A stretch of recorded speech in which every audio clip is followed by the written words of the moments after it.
how he feels about the day of work that him and his teammates got in. 615-737-1045 is the number. You can jump in at any point as you like. We'd be happy to have you. Don't forget that Coach Dave McGinnis of Titans Radio is going to be on as well in this hour. We have plenty to discuss. Looked like a lot of good reps from the defense. Rashad Weaver definitely popped to me a couple of times, but we'll get Tyjae's opinion on it here in just a second. You go ahead and put that on, big dog.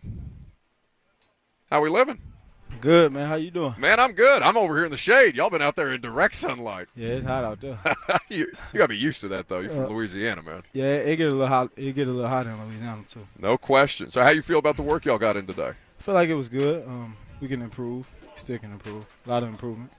So for you, I guess – spring it's also new. It's still also new, right, for the most part. Like, you had probably spent it a couple of different times, but this is like once you're out here on the practice field, this is the thing this is the thing you've been doing your entire life. Does practice and training camp kind of help take a little bit of the edge off, even though you're out there to compete, out there to perform? Mm-hmm. You still, like you say, you're still new, so you still have a little bit of nerve, but every day, as the days go on, you're getting adjusted still, so – I'm feeling better and better by the day.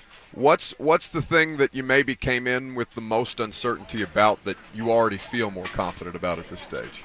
It's just really just taking a transition from college to the pros. You might have that uncertainty of are you able to do it? But once you hear, you see like okay, it's a lot that goes into it. But I'm willing to put in the work and Right, raise the bar. Always. I don't know how anybody who had the kind of final season in college that you did could have any question about being able to produce at this level. Yeah. Y'all were nasty last year. Yeah, we was. We was real good. It's just I always want to be humble and just take it one day and one step at a time. Oh, I know that line very, very well. But in all seriousness, like to do what you guys did last season at Tulane. What's the thing that you're most proud of your teammates, of yourself, of the entire unit as a whole? What's the thing that kind of you take away, you look back on that time and think, I can't believe that we did that, or I'm incredibly proud that we were able to accomplish what we did?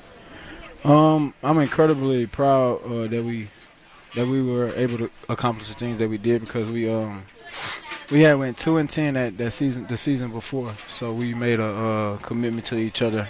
Like after we lost in Memphis, our last away game of the season, we was like, man, we finna turn it around next year, and that's what we did. And everybody bought in. We had some great leaders.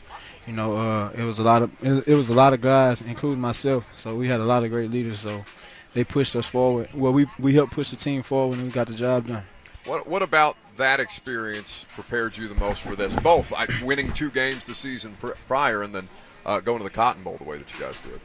Say it again. I'm sorry. What I guess did you take from those 2 years where you have such a disappointing result? You blow it out the next season. You come into the pros, and what can you take from those 2 years that might help you at the next level?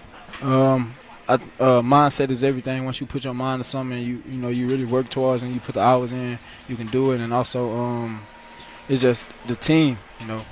You willing to, if you're willing to buy in as a team and, set these goals in place and you meeting these goals each and every day, by working hard, holding each other accountable, doing whatever it takes to, win, I feel like you can do it. It all starts with mindset, though.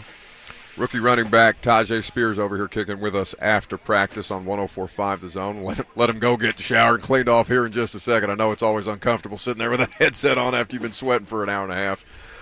So what can you tell us about this team's buy-in and this team's identity right now? I know it's early as hell in training camp, and you try not to get too ahead of your skis at any given point. But for the audience who doesn't get the opportunity to come out here and watch y'all on a regular basis and is getting excited for the season, what kind of can you let them in on at this point?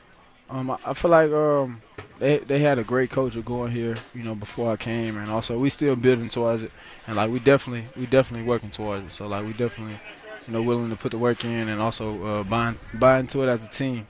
I feel like we're gonna be off to a good start and we're gonna be good. I had Murphy Bunting over here, or I guess that would have been Wednesday after practice, and Rand came over and did a little bit of the show. They told me that Sean is a part of the shoe police in the locker room, that he's out here copping people's or scoping people's shoes out, making sure that they're right on a regular basis, scouting out people's fit. Have you been got by the shoe police yet in the locker room? I didn't. I don't plan on being got. No, either. but you got it though. You got that though. Yeah, I got it. You got it figured out. Yeah. So, all right, I'm gonna have you evaluate mine because I hid mine under the table from him. Uh-oh. I got my high top Nikes out here, but they're creased. Would the shoe police bust me if I was in the locker room? It's tough because it's training camp. You try not to wear shoes like that out here. Yeah, man, you seem like you cool, but they're gonna definitely get you though.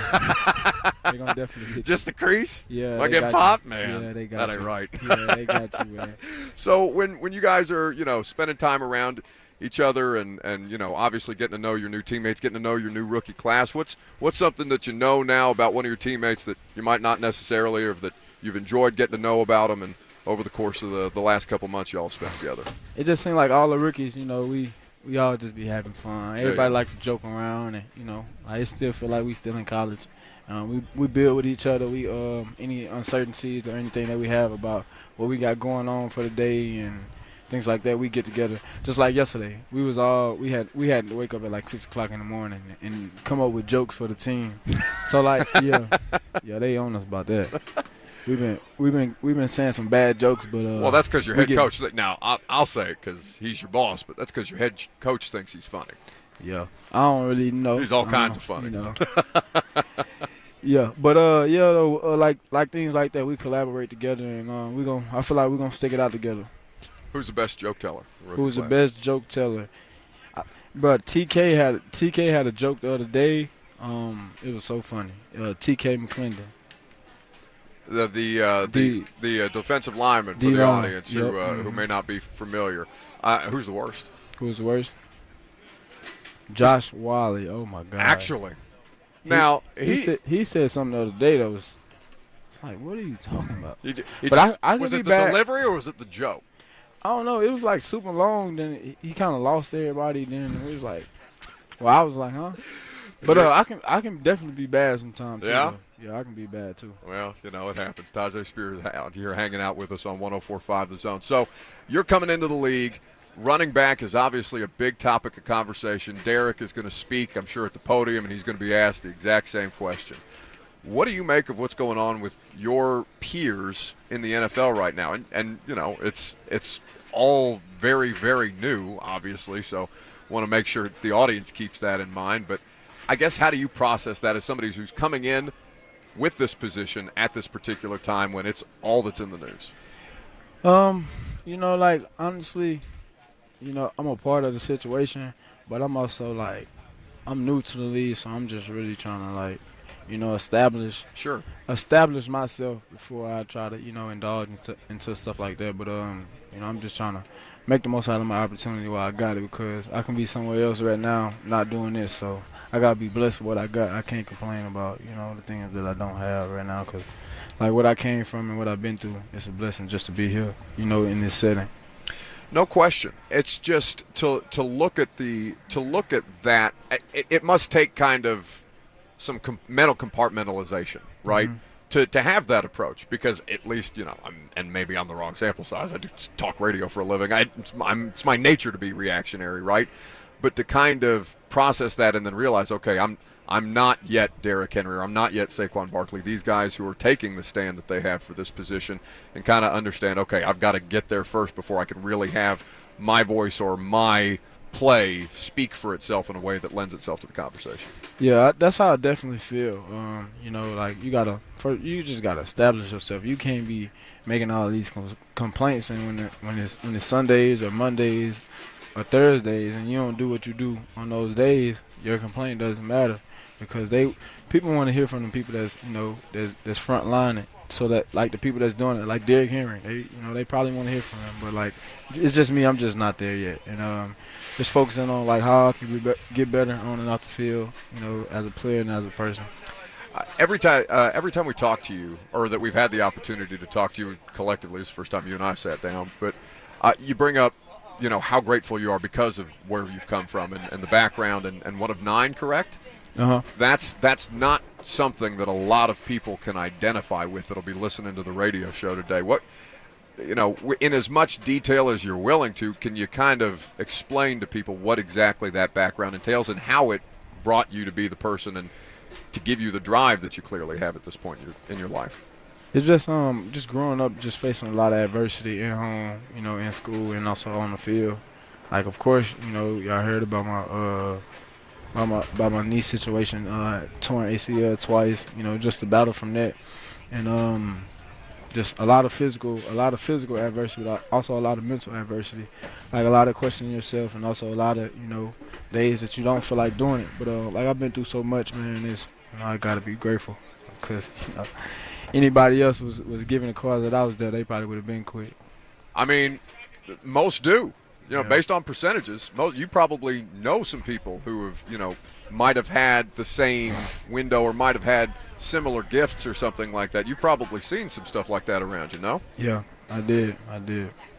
I think that when, at least, and I'm not asking you to speak on anybody else's situation, but like one of my colleagues over here and I were talking about Traylon. And Traylon had some struggles early on in his rookie minicamp here and comes out on the other side, a completely physically different player, has had that adversity in his life. And, I'm sure he's been through adversity in his life too. But sometimes, is that the only thing that can prepare you for the kind of opportunity like this, to have that kind of check or checks at certain points in your career, building up to what, is the opportunity that so many other people work their entire lives to get and ultimately don't? Yeah, that's how I be feeling too. Just probably just say if I didn't go through half of the things that I went through, like, will I still be the same person? So like you also got to be you got to be thankful for the good and bad, because you don't really learn too much when you're doing good. You gonna learn, but you learn more when you losing or doing bad, because you learn who with you. You learn your next approach that you got to take, and you learn what to do and what not to do. So just definitely grateful for everything. No question. What are you about to do now? Catch some jugs. All right, well, get after it. We appreciate you sitting down with us. All right, man, I appreciate you. Tyjae, it's good to have you. We'll catch up with Titans head coach Mike Vrabel a little later on. You'll hear his press conference on 104.5 The Zone. Coach Mack will join us here in just a little bit to give us his observations. He's been watching on high. Mack's got a lot better vantage point than the rest of us do during practice, so I'm sure with that eagle-eye view and what we know Coach